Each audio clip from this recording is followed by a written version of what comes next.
Thank you so much. We've got Rob as well. The tag team preaching. In fact, Rob, here are my notes. Thanks so much. Let me just tip this back a little bit. Today, it's a day of possibility, isn't it? It's a day of what might happen. It's a day where many of us are daring to dream. Even the Queen's getting in on it. Have you seen? She's like getting behind the England national team and thinking maybe this is our year. Today could be our day. After 55 years of waiting, as the song goes, 55 years of hurt, hope is starting to rise. And all the emotions are here as well, aren't they? There's the hope. There's even among some of the bold, there's expectation of what might happen. But for most people, it is shredded nerves and just downright fear as to what might happen at 8 o'clock tonight. But we feel all of these things and we are experiencing it all because we have been drawn into a narrative, the narrative of so many years of disappointment and so many years of expectation that the England national team will fail at football. And suddenly there's an uptick in things and things look very different. And we all love to be drawn into a story, don't we? We love to be drawn into a narrative and have things start to build up and plot, and different threads and lines might be going this way, and it starts to get your mind whirring. Where might this be going? What might happen next? Whether it's a box set that you just can't say no to the next episode as Netflix automatically starts it again, that evil device that it does, and suddenly it's 2 a.m. in the morning. Or whether it's a thriller, a book that you just cannot put down, and you just got to know what happens, and so you just find yourself turning page after page after page. Or whether it is following the footballing juggernaut that is Gareth Southgate's England national team at this year's Euros. But anticlimax is a terrible thing, isn't it? That when you've invested so much of your time and your emotional energy and all of the promise and the build-up, and then you just get met with a dull, duff, unsatisfying ending. It's just awful, isn't it? I mean, fans of Italian football will testify it to tomorrow. Anticlimax, you just don't like it. We've actually got quite a number of Italian nationals in the building right now, and I'm getting smiles, I think. I can't see behind the masks, but I think they're with me. But on first look, the end of the book of Ruth very much seems to have that feeling of anticlimax, or at least it's kind of odd. It doesn't quite fit with the rest of the narrative. The last 6 weeks, we have been swept up in one of the most beautiful, inspiring, compelling narratives that you can find in all of Scripture, maybe all of literature, some would say. We've been drawn into this beautiful human drama and these rich characters interacting with one another. There's been ups, there's been downs, there's been twists, there's been turns. But last week, we started to see maybe this is just coming to a satisfying conclusion. Maybe all of the threads are going to come together in a way that just brings joy to our hearts.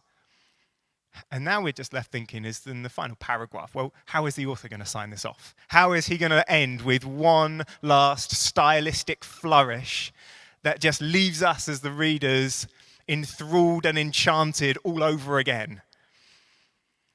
And what the author gives us is something that can seem very hard to get excited by on first reading. But as we conclude this series today, I want to finish it with a message that I'm calling, Look What God Has Done. Is there anything I need to do differently to stop the buzzing? Robin says no. He's saying I'm doing things perfectly by the shake of that head. 2 thumbs up. As we end this series, we're going to see actually this end opens our eyes to seeing, really to make us as the readers marvel once again at God. And marvel at what he has done and how the sovereign provision and looking after his people goes far deeper and far wider than we could have imagined on first reading. And I hope my aim as we unpack this together this morning is that we will once again just look at God and marvel at him and be able to see, look what he has done all over again. So we're going to read from verse 11 just to give us a bit of lead up. So it's a bit of overlap with what Robin looked at last week. So chapter 4, verse 11, just to give us a bit of lead up to the bit that's a bit odd towards the end, but it will become clear. Then all the people, should be appearing behind me just as we go. Then all the people who were at the gate. Oh, and this is the crowds are celebrating and talking about Boaz and Ruth getting engaged. Then all the people who were at the gate and the elders said, "We are witnesses. May the Lord make the woman who is coming into your house like Rachel and Leah, who together built up the house of Israel. May you act worthily in Ephrathah and be renowned in Bethlehem. And may your house be like the house of Perez, whom Tamar bore to Judah, because of the offering that the Lord will give you by this young woman." So Boaz took Ruth, and she became his wife. And he went into her, and the Lord gave her conception. Did you see the pregnancy theme that we've had already through our meeting? Gave her conception, and she bore a son. Then the woman said to Naomi, "Blessed be the Lord, who has not left you this day without a redeemer. May his name be renowned in Israel. He shall be to you a restorer of life and a nourisher of your old age. For your daughter-in-law, who loves you, who is more to you than 7 sons, has given birth to him." Then Naomi took the child and laid him on her lap and became his nurse. And the women of the neighborhood gave him a name, saying, "A son has been born to Naomi." They named him Obed. He was the father of Jesse, the father of David. Now these are the generations of Perez. Perez fathered Hezron. Hezron fathered Ram. Ram fathered Amminadab. Amminadab fathered Nahshon. Nahshon fathered Salmon. Salmon Boaz. Boaz fathered Obed. Obed fathered Jesse. And Jesse fathered David. Do you see how that doesn't quite end how you expect? Just a long list of names. That these are the bits in the Bible. I mean, I won't get hands up, but who has struggled when you've been perhaps reading through Bible in a year and you come to the chunk, you just made your way through Leviticus finally, and then you just are met with a wall of names, and it's hard to be like, "Oh, this is really encouraging. God is speaking directly into my life right now." It's difficult, isn't it? And particularly here, it has this beautiful story. I think, why is it ending with a list of names? This is not leaving me on a high. But if we look carefully, actually we will see that the author has been building to something here. It's not just a dump of names at the end. The author's being intentional. From verse 11, he's doing a different thing, a new thing. That's my son, you can hear.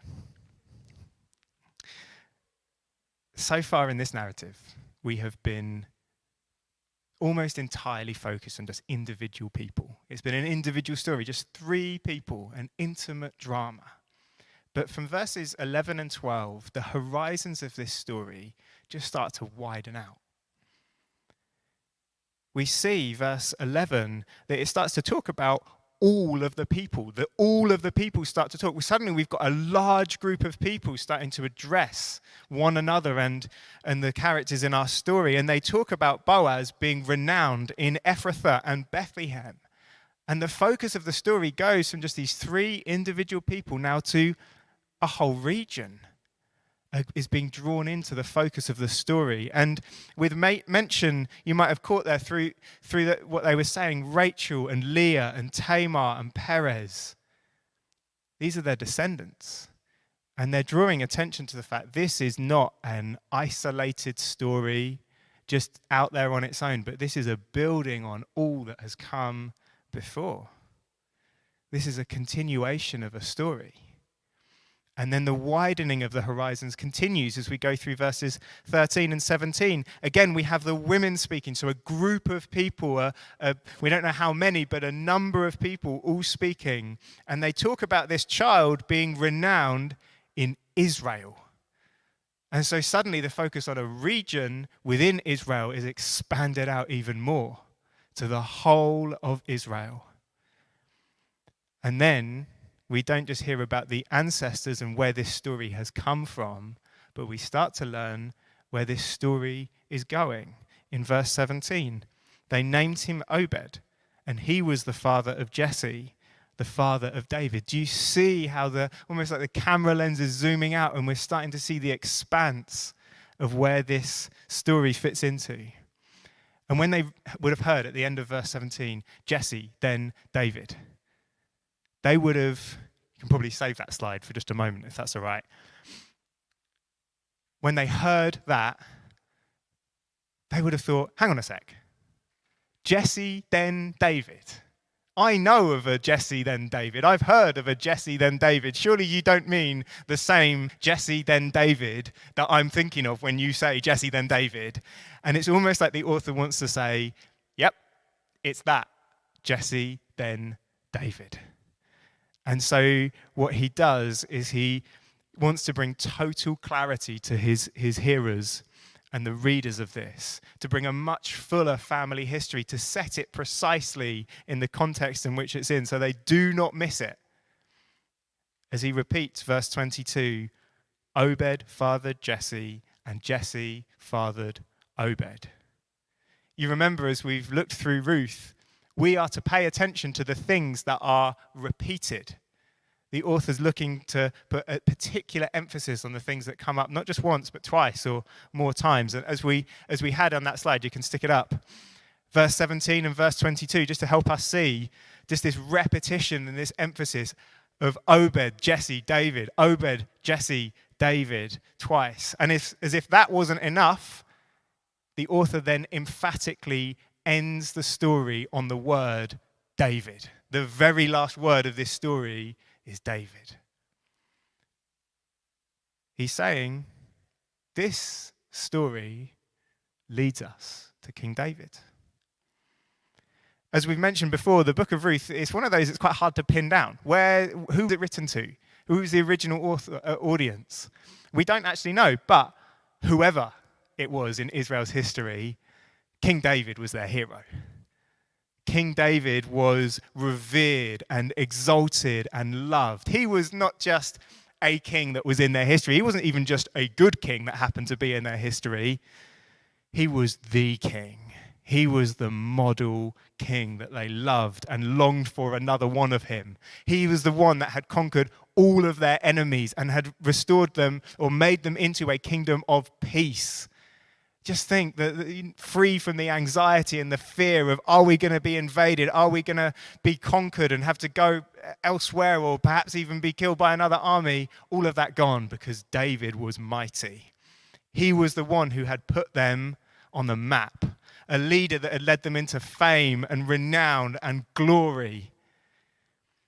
Through David, this nation had become a mighty nation. And here we see this is where he had come from. This is not an end that has a kind of happily ever after that we might have just expected to watch them all walking off into the sunset at the end of the story. This end almost reframes the whole story, saying underneath and underlying all that we have read, God was at work. Not just providing for these individuals, God was at work building a kingdom. This is a short, punchy series. Short, punchy story, short, punchy series. And the listeners would have heard it in just one sitting. They would have sat down with their cup of coffee and just heard it read out in one go.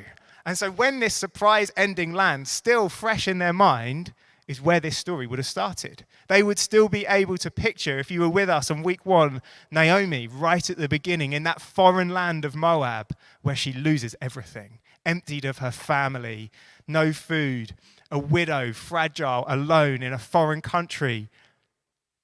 They'd be able to remember her all the way out there, away from God's purposes. The very last thing you are thinking of at that point in the narrative is, yep, this looks like the very center point of God's plans and purposes to build himself a mighty kingdom and to establish a prospering nation and establish an empire for himself. Now, as we saw in week 1, all of the dramatic tension at that point, when we saw Naomi right at the beginning, is this woman even going to survive? Surely she is about to go the way of the rest of her family. She loses her name in the author's reckoning, and it just looks like she's going to die. She's going to waste away. She's going to fade. But the big reveal here at the end of the book is, without this frail old widow out there in Moab, the vast, expansive kingdom would never have come about. This woman that none of us would have given even a second glance to is central and indispensable to the purposes and the plans of God. God is committed to using the vulnerable. God is committed to using the overlooked, committed to using the foolish things of this world to shame the strong in order to build his kingdom and advance his purposes. Why? So that when we get to an end of a story like this, we don't think, wow, Naomi, Boaz, and Ruth, good strategic thinkers, weren't they? I mean, they knew what they were doing. They had the kingdom in mind. No, we look at this so that without hesitation, God works this way so that we just look and think, look what God has done. Look how he worked it. In fact, if you wanted to summarize the whole book of Ruth in just one sentence, I think a pretty good start would just be, look what God has done. Look how he worked it. There's only 2 verses in the whole book that say the Lord did this, that directly the Lord's involvement was in it. But crucially, they come right at the beginning of the book, chapter 1, when God brings them food, and then right at the end of the book, chapter 4, when Lord provides a child. And this is a technique that the author is using to kind of bookend the whole narrative and saying, okay, you only see it directly at the beginning, at the end, but that means that everything in between, the Lord's hand of sovereign provision was all over it, all along.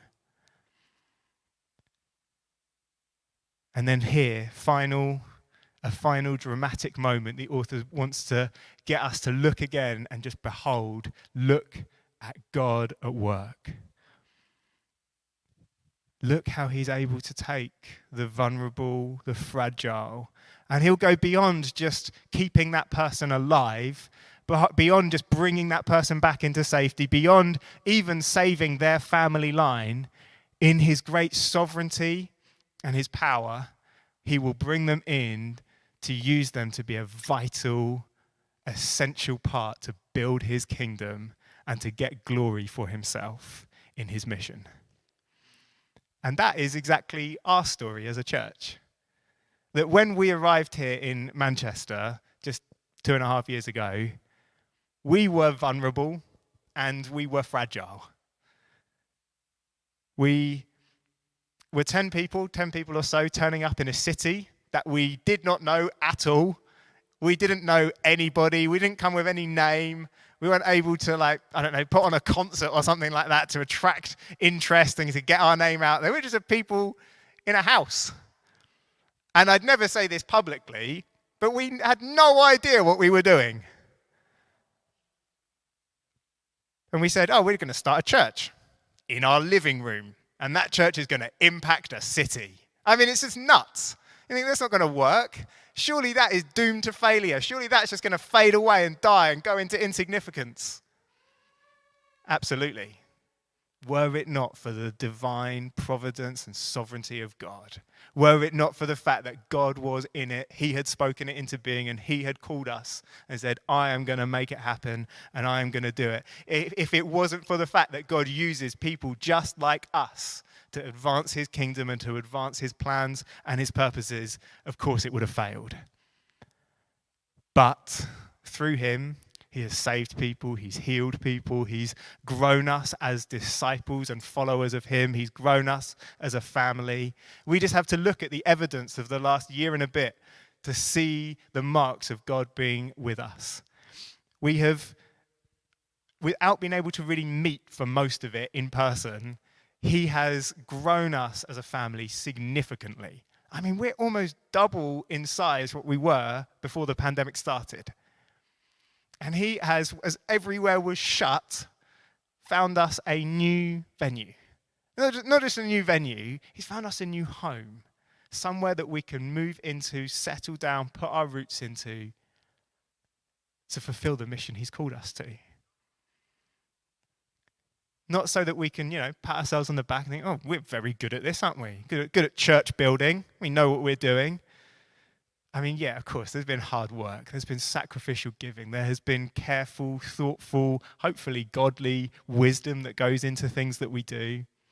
But ultimately, all of this is so that we can take a step back, look at God and say, look what he has done amongst us. Look what he has accomplished through us. He has chosen to advance his kingdom through us, who have no idea really what we're doing, but he is at work through us, through fragile, vulnerable us. He's gone beyond just, I'm going to keep this church plant alive. He's made us into an essential, vital component in his plans to redeem Manchester and so restore this nation and to save the world. That's what he's called us to. We see him here take something so weak and through her, build something extraordinary, a kingdom.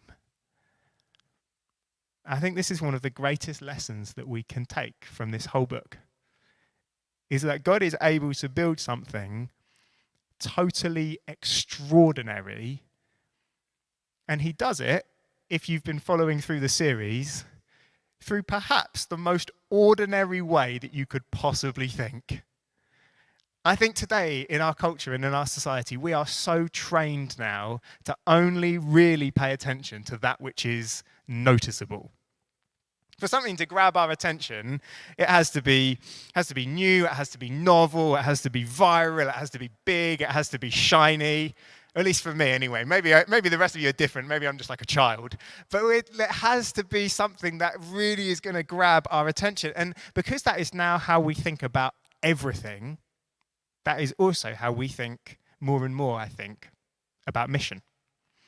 I think it's so subtle. But I think what starts to get into our head is if we want to do something valuable in the kingdom of God, well, the only people that really do something of real worth are those that can do the extraordinary, for the mega gifted and for the mega charismatic. That if you really want to do anything of effect in God's kingdom, you've got to have this great communication gift as a very baseline. That's where you've got to start from. You've got to have a podcast that literally everybody is talking about. You've got to have this on-point social media presence where you are putting out content that is hilarious and engaging and impactful and authentic all at once. And you've got to be able to have an opinion on literally everything that is going on and speak with total clarity into complex social issues. And if you can't do all of those things, don't really bother. That's what the real work looks like to many of us. We can start to believe it and to think that the rest of us, well, really we're just sort of spectators or kind of doing a little bit maybe to advance God's kingdom. But when you look at the book of Ruth as a whole, you cannot escape just how ordinary it all is. I mean, just think of some of the settings that you find them in. They're harvesting. I mean, that might sound fun and novel to us, but for them, I mean, it was the most everyday thing that you could possibly do. There's harvesting, they're threshing, they're gleaning, they're people that are falling in love with people and people that are looking for people to marry. Their families having arguments. I mean, how normal is that? And then in the context of all of this normality, kind of mundanity, the things that they do are just so simple.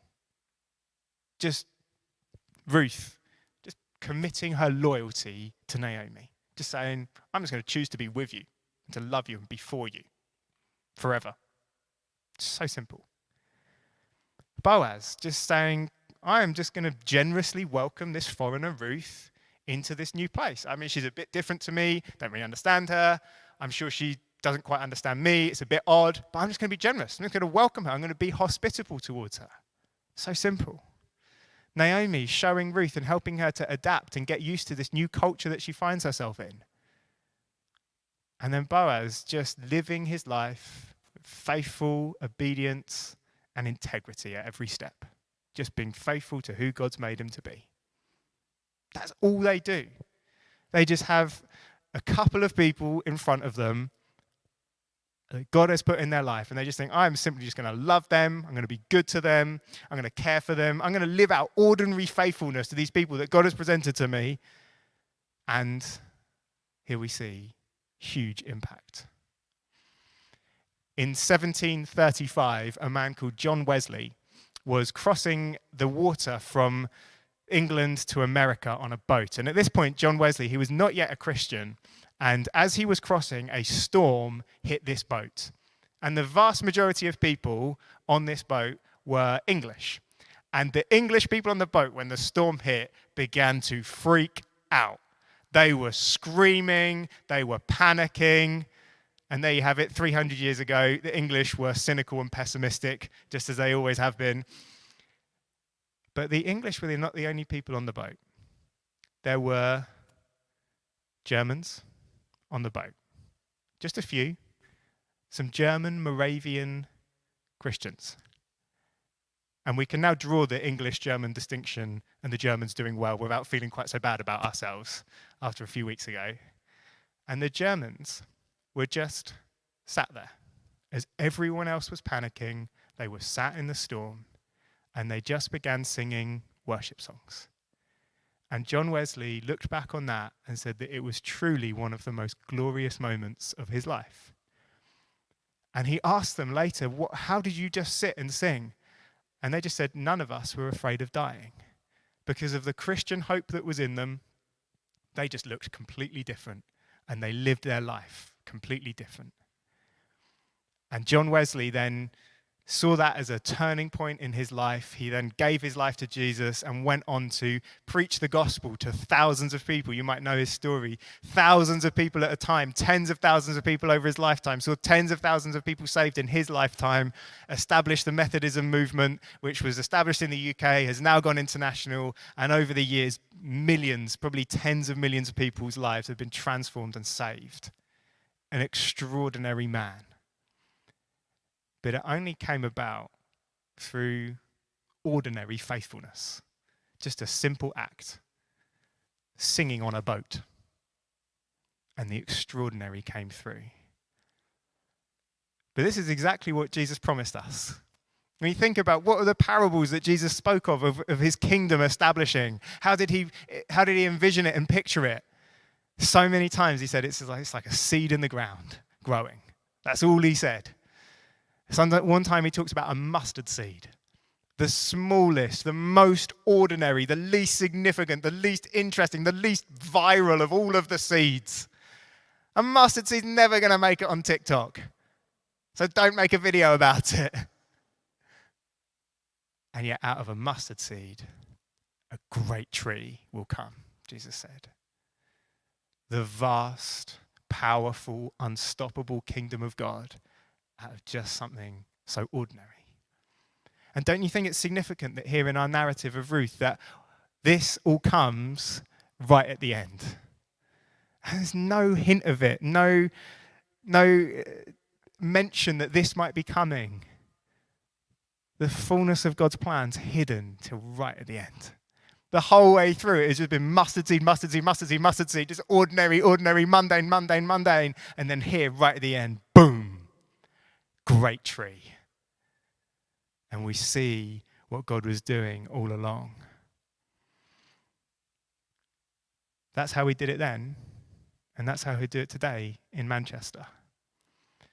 And my question for us, my challenge for us perhaps, is that will we commit to just living out ordinary, faithful lives and believe that is how God moves and does the extraordinary?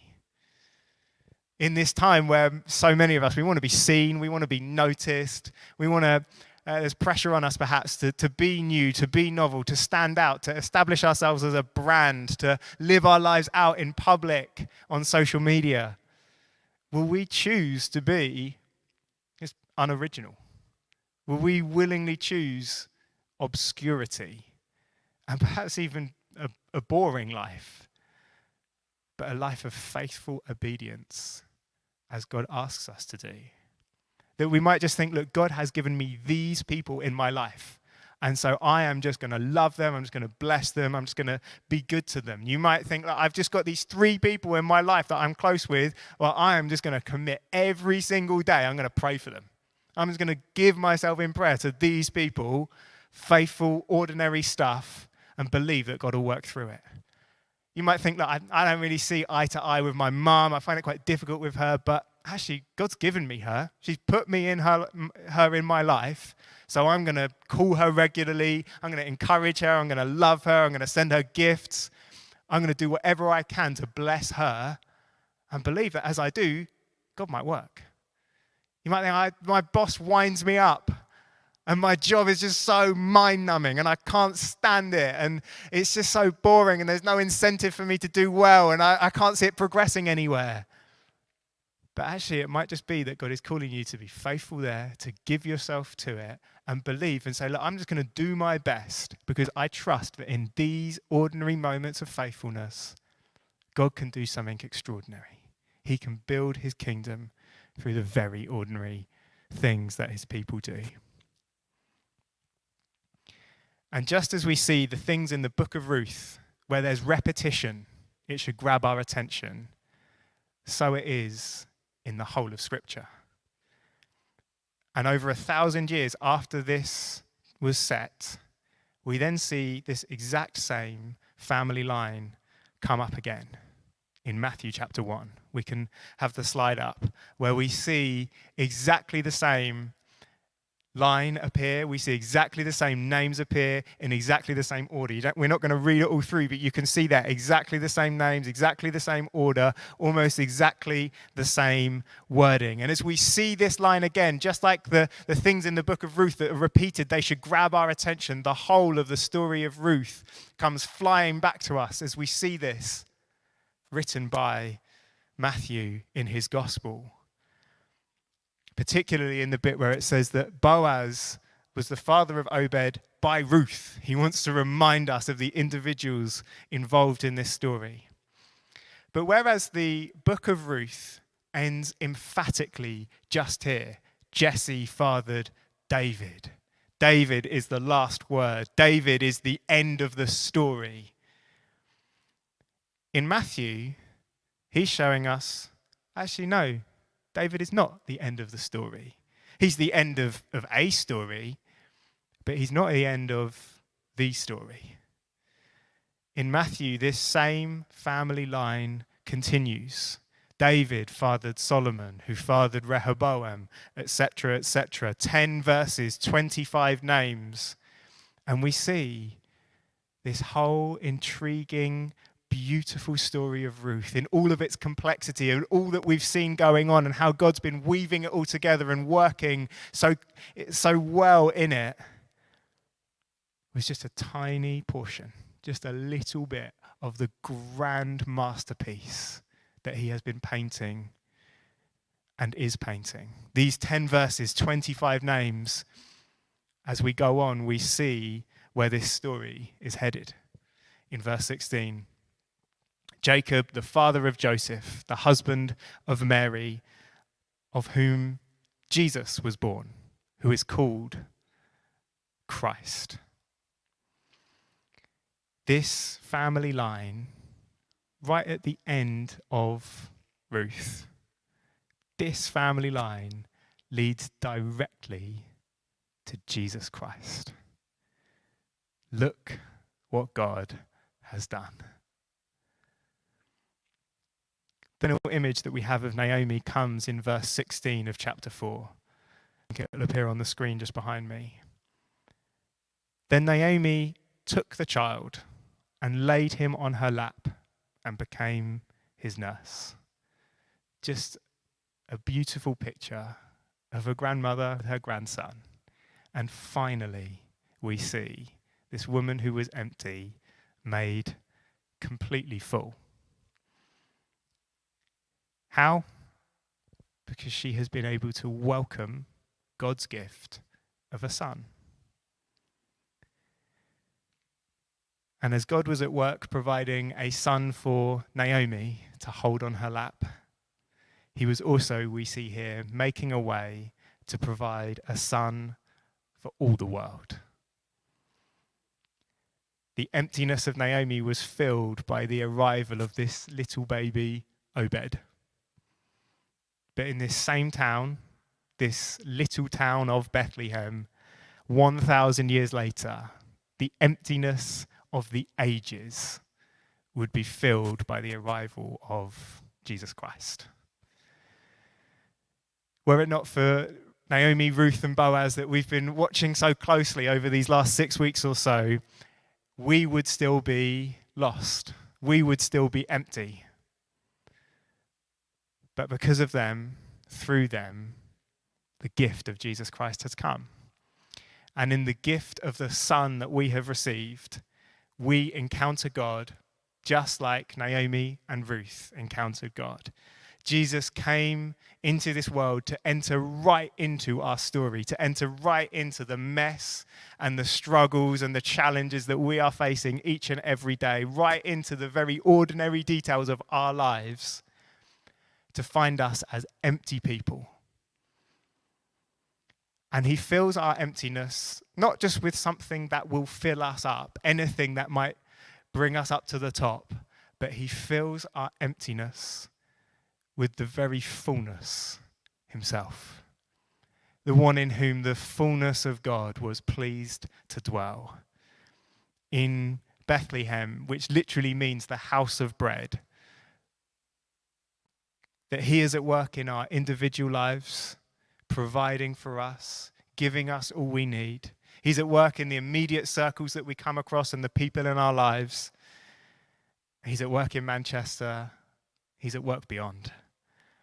He will build his kingdom. He will build his church. And he is inviting us to simply sit back, marvel at him, and say, look what God has done.